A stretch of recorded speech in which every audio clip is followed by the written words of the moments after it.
Hello, everyone, and welcome back to the Press Play Lifestyle Inspired podcast, where we do interviews with interesting and inspiring people like our new friend Jeff to find the resources, tools, and support that our listeners, that's you, need to be their best inspired selves. How are you doing today, Jeff? Well, living through another day of the COVID-19 shutdown, but otherwise very well. Thanks. How are you, Jackie? I'm doing great. Thanks. It's I live in Milwaukee and it's super sunny today. It's still cold, but it's very sunny, and that's always a treat for us in the Midwest when we get a nice day. Yes, it is. It's a beautiful sunny day. Little bit chilly here in Indianapolis. Yeah, it was like 23 degrees when I got up. So it's not warm, it's just very nice. Very nice. Yeah, well, we're warmer than that because I just came back in from a run and I did work up a little bit of sweat. So I'm feeling the relief of physical exercise and was happy to be able to get outdoors. Yeah, I bet the run felt really good, especially with the some fun brisk air. Right, right on. So I have really loved kind of learning a little bit about you before we got a chance to meet one another and before the interview. You've I mean, as of right now, the best that I can count, you've written over like 10 books and Yes. all kinds of articles and periodicals and all kinds of things. Is that about right? Yeah, yeah, that's true. Yeah. So what's your latest book that you've put out? Well, the last book came out, I think it's been about 3 months ago now, and it's a very long memoir, almost 500 pages long, but with a lot of pictures. And it's about the many experiences I had over almost 25 years of going to the Himalayas. So it has adventure stories. It explains how I started a foundation in this remote area of Nepal, how that developed, what I learned from trying to work with people who were living really a lifestyle of 1,000 years ago with no running water, um, no cell phones, no TV, no radio, not even any vehicles with wheels, um, and being welcomed into their community and trying to respond to their desire to raise their standard of living in terms of education for kids, sanitation, health, that kind of thing, which has it's been a wonderful and inspiring experience for me. And so then the book goes into the history of Nepal and of Westerners adventuring and then falling in love with Nepal and the culture of Nepal. So I'm kind of like curious, how does a guy from Indiana land in the Himalayas? Like how do you go from, being in like a Midwestern fella to having like all of these adventures? Like what led to that? Yeah, because where I live, the highest mountain is the the park boat ramp. Yeah. So I've literally driven to Indiana from Milwaukee, and at one point I'm like, does this one road ever end or change? It's like really long and really flat. Uh, that yes, we Hoosiers are definitely flatlanders. So it had nothing to do with my upbringing here in Indiana. Um, what happened is I turned 40 and I was manifesting midlife crisis symptoms, which, as people who go through that, is often the case. It was utterly ridiculous because I had a wonderful life. I had a law practice that was going well, um, two little boys who I loved, and I loved being a father.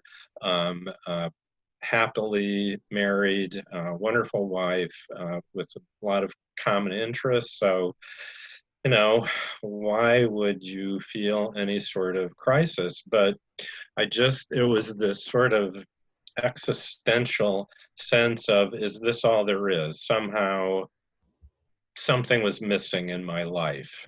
And when I had been younger, I'd done a lot of what could be called adventure travel, motorcycle trips,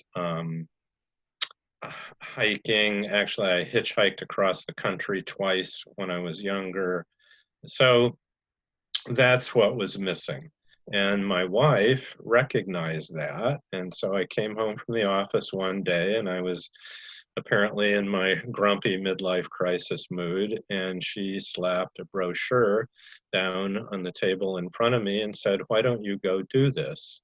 And it was a brochure about trekking to Mount Everest on the Mount Everest base camp trail. So that was her suggested therapy to cure the midlife crisis.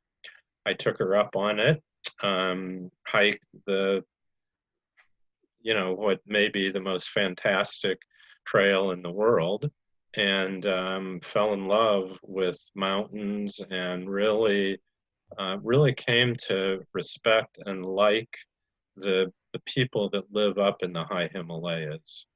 Um, Kathmandu, it's a big city. It's a wonderful place in a lot of ways, but and has a lot of interesting sights. But what really touched me was the strength, the kindness, and the sensitivity of the people that live up in the high mountain villages. So who knew the solving the midlife crisis was just to go climb a mountain? Right. But it sounds like interestingly, my husband is in his early 40s and he was an accountant. And when his position was eliminated, he's kind of like, "Oh, great, I get to go back to do this again, right?" And similar but different brochure from the wife that said, "Maybe you want to do something else," and he did, and now he's less grumpy. So, so I think, Glad to hear it. yeah, These wives, I think they have a special sense. maybe some of them, but it's definitely when things are going well, if you're still kind of feeling itchy, it's usually just, yes, there could be something missing. It doesn't mean it's your wife or your kids, right? Right. So I Definitely. love that.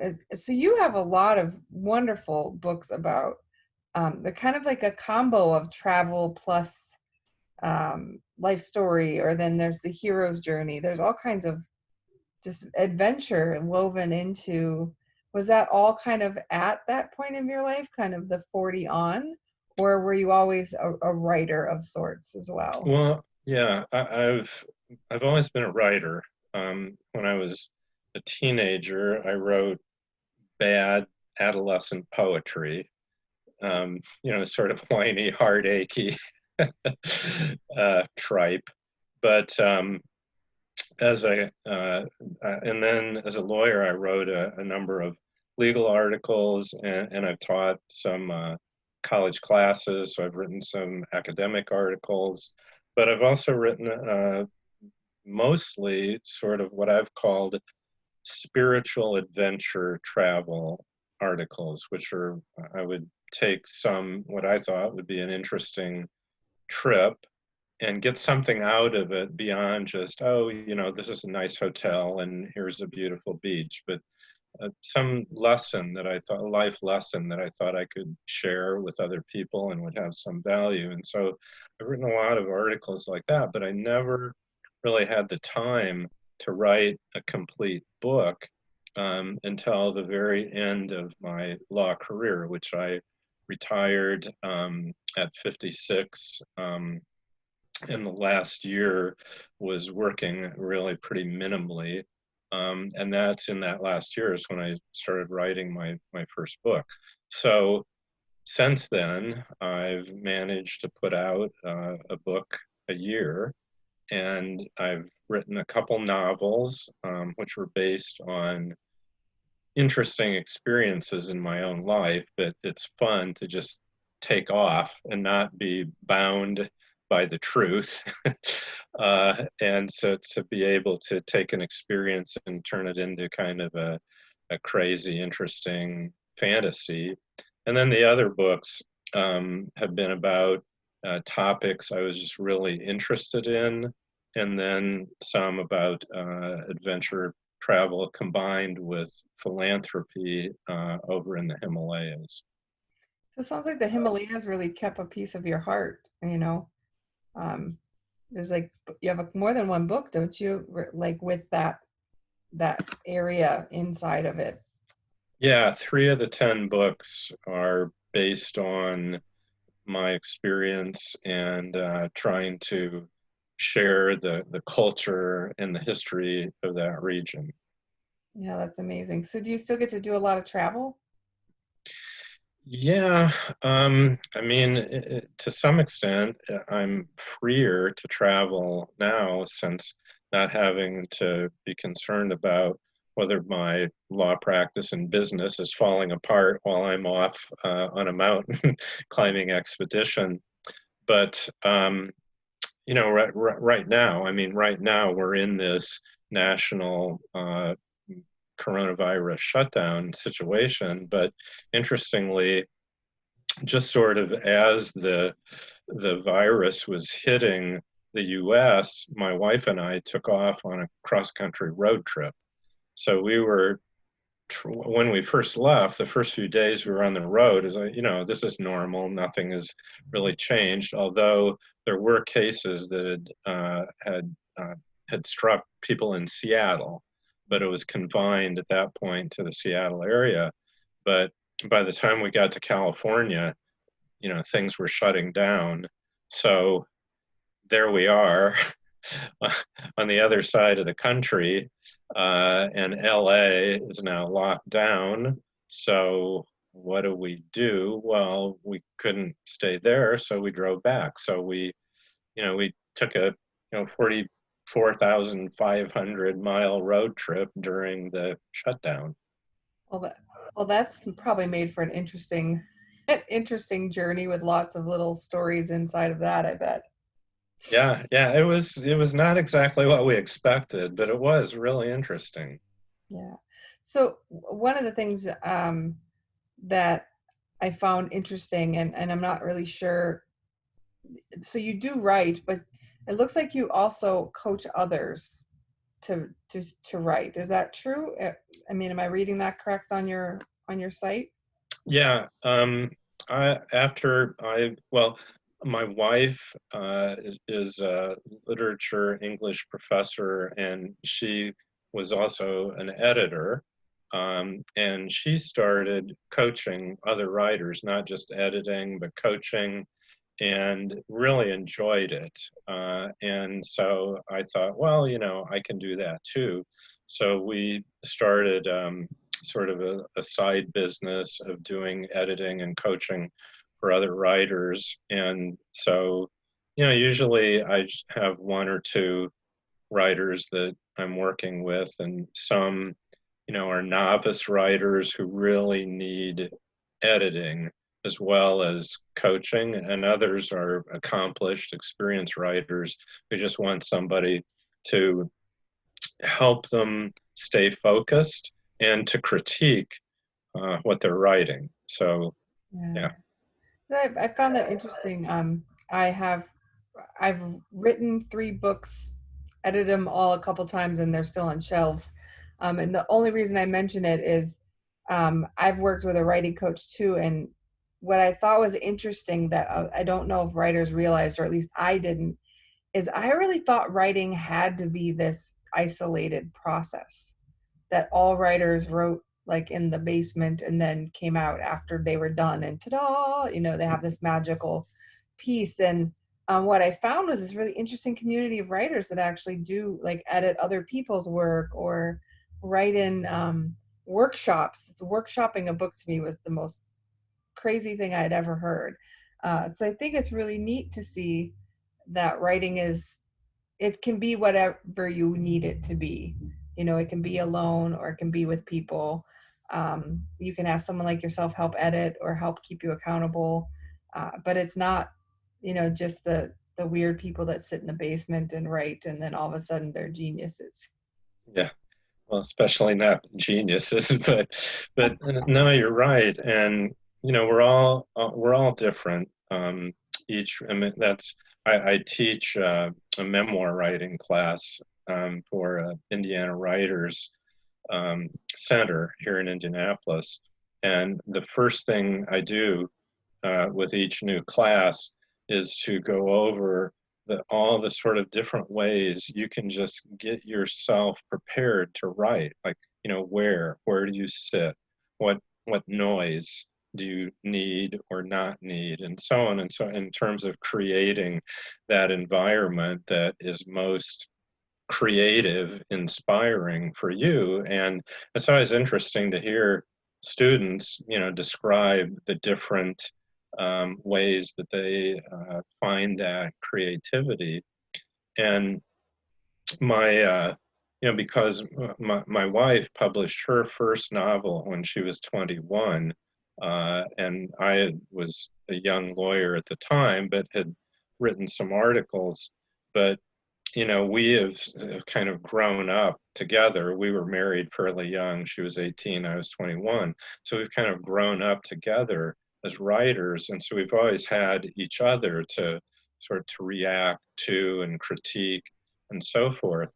But something I think I could statistically prove if I had the time, and that is there's something about the Y chromosome that tends to make men more the isolationist type writers and women more interested in participating in a community of writers. I mean, for example, in terms of coaching clients, I've probably had 4 times as many women as men in my memoir writing class. It's usually about 10 students. 1 will be a guy, 9 will be women. My wife is in all sorts of different writers groups. I'm not in any. Yeah. It's just so, And I think there women, is, I think, are, just more yeah, so that way. I think there is something to be said for the X and Y chromosome differences, because I spent 20 years as a software developer, which is a traditionally male role. Now you're seeing more females there, but I think and code different than most of the guys do. They tend to be more solitary, and I ended up becoming manager and doing other things only because I talked more. Because I was just more communicative. Many of them are significantly better developers, but I'm just a bit more social. Similar with writing, I actually wrote alone and I gave up a lot because I was like, well, I don't know if this sounds right, and then I found a community and they're like, oh, this is great. Why aren't you doing this or that? I'm like, I don't know. I didn't know you could do that. Just thought you wrote stuff and then you were done. Um, editing is a lot more work than I expected as well. Yeah, I editing is hard work. Um, I enjoy editing my own work. Because I just every time I go through, do another edit, I find ways that, at least in my own mind, I'm improving it. Editing other people's work is just, I mean, to do it right, you have to concentrate on every single word, and it's very intense. And I used to think, you know, when I was practicing law, I was getting paid from $250 to $500 an hour. I charge $50 for editing, and I swear editing is a lot harder than practicing law. Yeah. I think I was surprised at that as well. And unfortunately I have to get back on the wagon, I think, but like I love to write. I love to write. I like some kinds of editing, right? So I didn't realize I thought editing was just grammar. I didn't realize there's like, because I wrote my very first fiction kind of full length. There's like, does the plot make sense all the way through? Is the timeline right? Did you forget about a character at the beginning and never talked about them again? I'm like, oh, this is exhausting and not nearly as much fun as creating. And that's not necessarily true. Some people really enjoy it, but I bit off a little more than I thought that I was biting off for sure. And so someone who's written 10 like you, wow, that's amazing. Well, and I must say that because two of the books I wrote were novels, fiction. Um, I think fiction writing is more challenging than nonfiction. To create a world which you're creating, even if it's set in historical, so there is this world that you're trying to recreate, but still, um, if you're like, for me, memoir writing is capturing the reality that I experienced and trying to say something worthwhile about it, which is the really the more creative part of memoir writing. um, but to write a novel, I mean, I'm having done it twice, but I I'm not sure I will ever try it again because it really it is just it's to create that entire universe, to create characters out of whole cloth. I mean, it takes a lot of talent and a lot of work. Yeah, well, I'm glad. It's good to hear that, like from other perspectives, because I think that, but I want to make sure I don't discourage anyone, because it's a great thing that you can do, especially when you're locked in the house where you can't go anywhere. It's a Yeah, this is a great time for writing. Absolutely. Absolutely, and I bet there'll be a lot of interesting works that come out of our time in isolation. So if you were to give anyone like advice about going into writing, is there a great way to start, or a way that's like an easier entry point? Or, what's your advice for kind of starting out? Yeah, I think the most important thing is to write something that you just feel is in you and has to come out. That there has to be this desire to get this book out. I mean, it's one thing to write an article. I mean, journalists write articles on assignment every day. And when I was doing legal writing, I mean, I could pump out legal articles or topical essays and so forth, sort of just, okay, this is the assignment, do it. But if you're going to do a creative work, whether it's fiction or nonfiction, an entire book, it's got to be something that I mean, your word is inspired. I mean, you have to be really inspired. You got to love what that is. And if it's in there and you love it and it needs to come out, it may not come out as a masterpiece, but you spend the time, you'll get it done. I love that. I love that.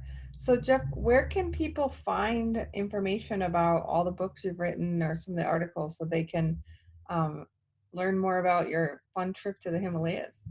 I have a website, and it's my full name, so www.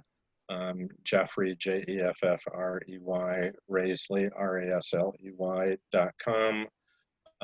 All my books are also, and the books are all on the website, and they're also all on Amazon. So you can just put in my name, and you'll find the author page in Amazon, and Yeah, and I that's the also easiest. noticed you're on Goodreads, which I'm a big fan of Goodreads. So they've got some nice write up on you there as well, which is True. Yeah. good. Yeah. Well, we'll make sure we have all the information on where to find you and where to find your books on our show notes when we release the podcast.